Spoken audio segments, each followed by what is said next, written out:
Assalamualaikum Bu Diana. Waalaikumsalam Pak Joko. Alhamdulillah. Gimana kabarnya? Pak Alhamdulillah sehat luar biasa Bu Diana. Gimana Bu Diana kabarnya hari ini? Alhamdulillah ini Hmm, agak bahagia nih ya hatinya. bahagia ya.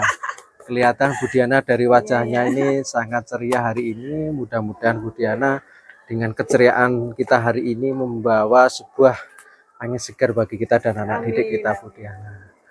Gimana Bu Diana hasil kemarin kita berkegiatan observasi di kelas pra juga. Ini tentunya Bu Diana sudah mengambil sebuah pelajaran dari sana. Nah, jadi di sini kita Bu Diana akan mengadakan sebuah refleksi kegiatan terkait dengan pra observasi dan observasi kemarin di dalam kelas dengan pembelajaran Bu Diana kemarin yang menurut saya sudah sangat luar biasa. Antusias anak sangat luar biasa. Ya. Ini Bu Diana terkait dengan hal itu, bagaimana pendapat Bu Diana setelah menyajikan pelajaran tersebut? Gimana Alhamdulillah Pak Joko kemarin setelah diobservasi saya melakukan pembelajaran. Alhamdulillah saya merasa sangat senang ya, karena materi yang saya sampaikan pada hari kemarin itu antusias dan semangat siswa itu luar biasa. Karena di sini materi yang saya ajarkan itu pemrograman anak-anak. Tujuannya di sini adalah agar anak terampil bisa membuat permainan game, membuat program animasi. Nah, padahal di sini materi yang saya sampaikan baru dikenal pada waktu itu. Jadi antusiasnya juga luar biasa. Ingin tahunya juga sangat tinggi sekali ya. Ya. Termasuk juga Bu Diana dalam menyampaikan, memberikan juga sangat luar biasa sehingga ini juga berdampak pada anak-anak Bu Diana ya. Alhamdulillah. Alhamdulillah ya. Kemudian Bu Diana, untuk proses pembelajaran itu apakah sesuai dengan yang di Bu Diana rencanakan kemarin dengan prosesnya? Namanya perencanaan Pak ya. Pasti ada sesuatu yang miss lah. Ada yang konsep-konsep yang di luar yang saya rencanakan. Tapi 80% lah, 85% alhamdulillah sudah mendekati dengan rencana yang direncanakan Bu Diana kemarin itu ya. Alhamdulillah.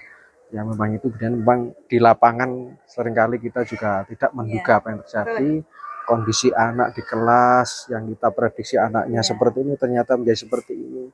Termasuk waktu juga itu bisa kita molor untuk kegiatan itu ya. Bu Diana bisakah menceritakan hal-hal yang telah memuaskan atau yang kurang memuaskan dari pembelajaran tadi Bu Diana, Pak, yang hal-hal yang paling memuaskan buat saya itu antusias itu tadi Pak ya, antusias dan semangat anak-anak ingin tahu, rasa ingin tahunya tentang materi pemrograman itu seperti apa, itu membuat saya merasa sangat puas dan anak-anak alhamdulillah bisa mencoba dan bisa melakukan apa yang sudah saya instruksikan. Nah, sedangkan hal-hal yang kurang memuaskan buat saya, tidak semua siswa itu kan punya kemampuan yang sama Pak Joko. Jadi ada yang sebagian lambat dalam penerimaan materi, ada yang cepat. Jadi itu menurut saya harus saya gali lebih lanjut. Terus trik Bu Diana untuk menangani anak mungkin yang kategori kemampuannya kurang tadi itu gimana? Siswa saya bimbing Pak, saya intinya saya dekati, kemudian saya tanya apakah punya perangkat PC di rumah atau punya handphone. Dia bilangnya punya handphone. Jadi aplikasi yang materi yang saya berikan ini juga bisa diakses di handphone. Bisa di handphone juga ya? Juga bisa diakses secara online. Jadi sebelumnya saya tanya dulu di rumah punya akses wifi atau tidak. Jadi agar anak tersebut bisa terus latihan di rumah Pak. Karena kalau di sekolah kan terbatas. Terbatas waktu, terbatas alat perangkatnya juga. Nah, jadi nanti saya kontrolnya bisa menggunakan WhatsApp. Saya tanya di WhatsApp bagaimana di grup itu. Karena konsep-konsep algoritma ini kan perlu latihan terus. Berarti tetap masih dikontrol juga Bu ya, walaupun setelah proses pembelajaran. Karena kita kan punya grup informatika Pak. Oh gitu ya. Jadi anak-anak ada kesulitan apa bisa langsung ke grup itu. Kemudian Bu Diana, untuk ketercapaian kompetensi siswa ini menurut Bu Diana apa sudah betul-betul tercapai untuk kompetensinya? Kompetensi anak-anak sebagian Pak tercapai. Sudah tercapai. Dengan diwujudkan dengan apa? tugas yang saya berikan sudah bisa dilaksanakan dan sudah bisa diaplikasikan di program tersebut, di aplikasinya itu. Jadi contoh membuat bagaimana burung bisa bergerak, membuat kemudian suara kucing itu seperti apa, itu kan pemrograman itu alhamdulillah sudah bisa. Asik betul ya. Asik sekali Pak ini materinya. Ya. Ini memang ya hal baru memang untuk hal baru Pak, hal baru sekali di sini. Ya. Masuk hal baru juga untuk Bu Diana juga ya. Iya, hal baru ini juga saya juga perlu banyak belajar. Kemudian Bu Diana, dari yang proses pembelajaran tadi di kelas itu kesulitan apa yang dialami siswa yang bisa kesulitan yang dialami siswa ini karena ini perangkatnya menggunakan sarpras ya Pak ya. Jadi ada sebagian komputer itu yang memang tidak sama programnya. Jadi ada yang anak-anak itu kesulitannya kok tidak sama dengan program di temennya. Dan yang saya contohkan, karena di komputer yang saya contohkan pakai aplikasi terbaru. Sedangkan di lab ini sebagian menggunakan aplikasi yang lama. Jadi anak-anak itu tampilannya kok nggak sama. Ini termasuk salah satu kesulitan. Ya. Salah satu kesulitan siswa. Jadi dia harus belajar dari aplikasi yang ada di layar tersebut. Harus online ini Bu? Kalau yang di komputer pakai yang offline Bapak. Offline juga ya, bisa ya? Iya, jadi kalau yang online dia yang di HP, di handphone. Kemudian yang paling sulit Bu, paling sulit dalam menerangkan hal itu bagi Bu Diana seperti apa? Kalau materi yang saya sampaikan itu yang paling sulit adalah membuat konsep algoritma Bapak. Jadi konsep algoritma ini kan bagaimana memecahkan masalah step by step. Jadi kalau membuat program itu harus ditata mulai dari awal.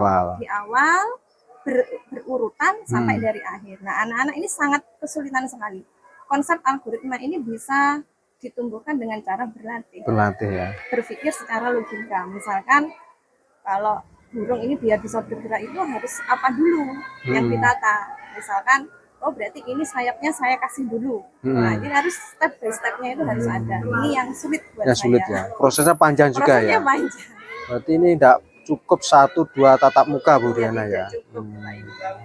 Terus ada kesulitan. Kemudian bagaimana Bu Diana mengatasi hal itu? Ya, mengatasinya itu tadi Pak. Anak itu harus dilatih terus bagaimana bisa menumbuhkan berpikir yang secara algoritma juga secara komputasional untuk memecahkan masalah kehidupannya sehari-hari seperti itu.